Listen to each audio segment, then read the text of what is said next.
So welcome everyone. आज हम लोग करेंगे पहला वीडियो यूजीसी नेट जीआरएफ 2023 के लिए। हम लोग जो वीडियो प्रिपरेशन स्टार्ट करेंगे उसका आज पहला चैप्टर है। तो आपका पहला चैप्टर है टीचिंग एप्टीट्यूड। आज हम लोग टीचिंग एप्टीट्यूड में क्या सिलेबस दिया हुआ है हम लोग को, और हम लोग को क्या इंपॉर्टेंट और भी एडिशन में पढ़ाई करना है वो सब देखेंगे। तो अगर आपको इस लेक्चर का पीडीएफ डाउनलोड करना है तो हमारे चैनल टेलीग्राम चैनल पे जो कि इम्पैक्टिका क्लास है वहाँ पे ज्वाइन कर सकते हैं और वहाँ पे आपको पीडीएफ मिल जाएगा। ये जो ऑफिशियल आपका सिलेबस है इसका पीडीएफ आपको बोथ हिंदी और इंग्लिश लैंग्वेज दोनों में मिल जाएगा। तो इस चैप्टर के बारे में अगर बात की जाए, टीचिंग एप्टीट्यूड, ये आपका यूनिट 1 है। यहाँ पर मेनली ये बताया जाता है कि जब टीचर्स टीचिंग का प्रैक्टिस करते हैं तब हम लोग को कुछ रूल्स मानने पड़ते हैं। उन्हीं रूल्स को यहाँ पर पढ़ाया जाएगा इस चैप्टर में। तो सबसे पहले अगर देखा जाए टीचिंग एप्टीट्यूड, तो सबसे पहले टीचिंग एप्टीट्यूड में हम लोग देखेंगे कॉन्सेप्ट में मेनली हम लोग देखेंगे कि टीचिंग जो है वो किस लिए करवाया जाता है। तो कॉन्सेप्ट में हम लोग पढ़ेंगे द मीनिंग ऑफ टीचिंग, फिर देखेंगे ऑब्जेक्टिव्स अगर देखा जाए तो ऑब्जेक्टिव्स में हम लोग देखेंगे कि टीचिंग जो एक्टिविटी है उसे किस लिए किया जाता है।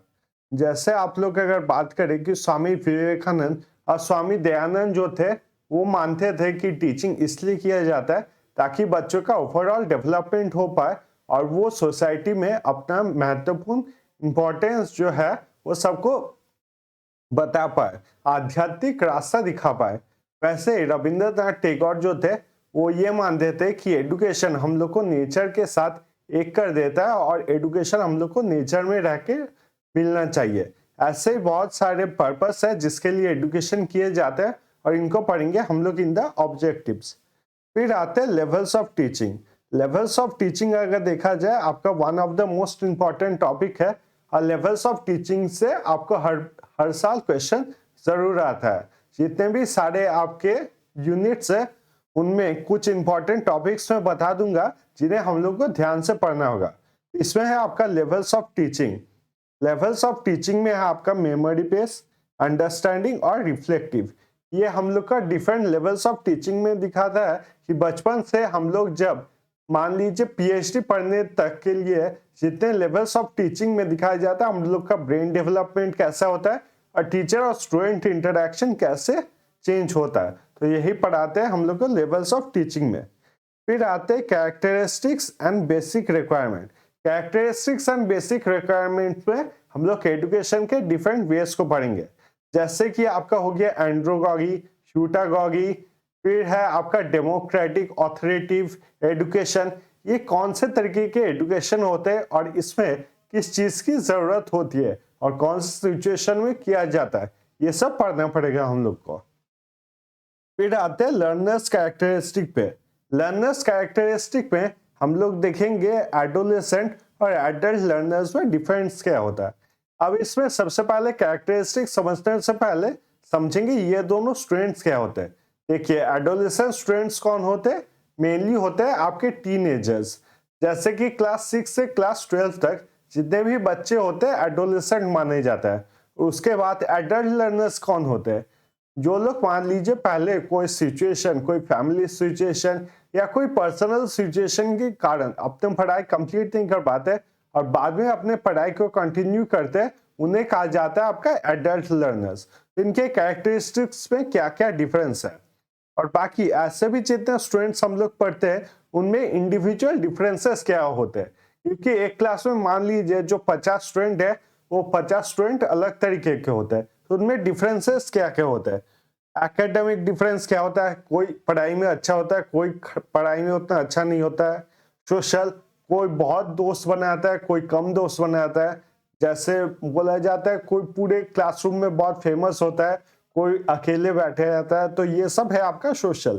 फिर है आपका इमोशनल का मतलब क्या होता है, हम लोग अपने इमोशन से कैसे रिएक्ट करते हैं। जैसे कि मान लीजिए आपने किसी को गुस्सा दिलाया तो वो जल्दी गुस्सा करता है कि नहीं करता है, ये सब है हम लोग का इमोशनल। और आखिर में कॉग्निटिव कॉग्निटिव का मतलब ये होता है कि हम लोग को स्कूल में या फिर कॉलेजेस में जो पढ़ाया जा रहा है वो हम कितने जल्दी समझ सकते हैं और उसे हम लोग समझ के फिर अपने वर्ड्स में कब तक बता सकते हैं, ये सब आता है कॉग्निटिव में। तो ये सब इंडिविजुअल डिफरेंसेस जो होते हैं स्टूडेंट्स में उन्हें हम पढ़ेंगे। फिर आते हैं फैक्टर्स पे। फैक्टर्स अफेक्टिंग टीचिंग, इसमें क्या क्या फैक्टर्स होते हैं जो टीचर्स को देखना पड़ता है। जैसे इंस्ट्रक्शन के लिए कौन से मटेरियल्स को यूज करेंगे, जैसे कि यहाँ पर मान लीजिए मैंने कुछ किताब चूज किया जहां से मैं पढ़ाई करूंगा, कुछ इंटरनेट या फिर मैं अभी जो आपको पढ़ा रहा हूं तो लैपटॉप से या फिर मैं इंटरनेट का यूज कर रहा हूं, ये सब है इंस्ट्रक्शनल फैसिलिटीज में। तो इस चैप्टर को ज्यादा अच्छी तरीके से समझने के लिए हम लोग टीचर सेंटर्ड और लर्नर सेंटर्ड जो है इसी के साथ पढ़ लेंगे ताकि हम लोग को ज्यादा अच्छी तरीके से ये समझ में आए। टीचर सेंटर क्या होता है, जहां पर टीचर मेन फोकस होता है, और लर्नर सेंटर्ड मेथड क्या होता है, जहां पर लर्नर मेन फोकस होता है। ये सब सिर्फ एक ओवरऑल आइडिया दे रहा हूं आप लोग को। हम लोग एक एक चैप्टर काफी डिटेल्स में पढ़ेंगे और उसके बाद हम लोग करेंगे ऑफलाइन वर्सेस ऑनलाइन मेथड। जो जो ऑनलाइन मेथड्स ऑफ एजुकेशन हो रहे हैं, अभी ऑनलाइन मेथड्स ऑफ एजुकेशन काफी सारे, तो उन सारे ऑनलाइन एजुकेशन के मेथड के बारे में पढ़ेंगे।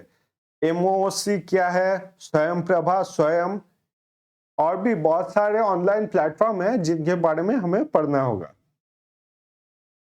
इसके बाद देखेंगे हम लोग teacher support system. Teaching support system की अगर बात की जाए तो वैसे ही कि टीचर्स लोग को कैसे पढ़ाना चाहिए, स्टूडेंट्स को पढ़ाने के लिए कौन कौन से इंस्ट्रक्शनल फैसिलिटी को यूज करना चाहिए, इसको ज्यादा अच्छी तरीके से समझने के लिए हम लोग पढ़ेंगे डेल्स फोन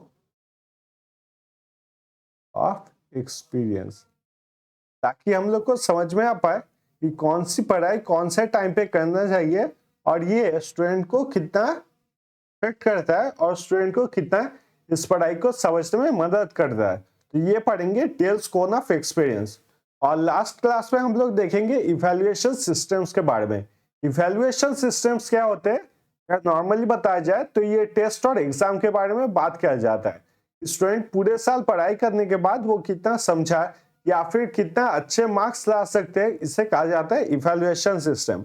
तो डिफरेंट इवैल्यूएशन सिस्टम्स है जिन्हें डिफरेंट टाइम में लिया जाता है। जैसे हम लोग का क्लास टेस्ट होता है, टर्म एंड टेस्ट होता है, सेमेस्टर एग्जाम, ये सब क्या टाइप ऑफ इवैल्यूएशन है इसके बारे में पढ़ेंगे। और यहाँ पर दिया हुआ एक इंपॉर्टेंट चीज, evaluation choice based on credit system. ये जो क्रेडिट सिस्टम है, चॉइस बेस्ड क्रेडिट सिस्टम, तो ये जो चॉइस बेस्ड क्रेडिट सिस्टम है इसमें क्या किया जाता है, जो स्टूडेंट्स है वो डिफरेंट सब्जेक्ट्स जो है उनको चूज कर सकते हैं और उसके हिसाब से उसको हायर एजुकेशन पे मार्क्स प्रोवाइड किया जाता है। तो कौन कौन से सब्जेक्ट वो सिलेक्ट कर सकते हैं स्टूडेंट, इसके बारे में भी यहाँ पर देखेंगे कि कौन कौन से combination of subject the student can select. फिर आखिर में आता है आपका computer based testing. Computer based testing, इसे सीबीटी मेथड कहा जाता है। हम लोग भी जो एग्जाम देते हैं नेट का exam, that is also computer based testing. तो इस कंप्यूटर बेस्ड टेस्टिंग को अगर देखा जाए तो मेनली दो प्रकार के होते हैं, एक होता है आपका लीनियर और एक होता है आपका एडेप्टिव। तो ये कौन से टेस्ट होते हैं और कैसे इन एग्जाम्स को लिया जाता है उनके बारे में भी हम लोग इस चैप्टर में देखेंगे। तो ये वीडियो आज यहीं तक था। तो ये वीडियो देखने के लिए थैंक यू सो मच। कल से हम लोग फर्स्ट चैप्टर स्टार्ट करेंगे जो कि होगा आपका टीचिंग को लेके, जहां पर टीचिंग के बारे में हम लोग कुछ बेसिक चीजें सीखेंगे और इनमें जो सबसे इंपॉर्टेंट पॉइंट है जो कि आपका levels of teaching, levels of teaching के बारे में पढ़ेंगे। तो थैंक यू सो मच ये वीडियो देखने के लिए। आई होप आप सबका दिन शुभ रहे।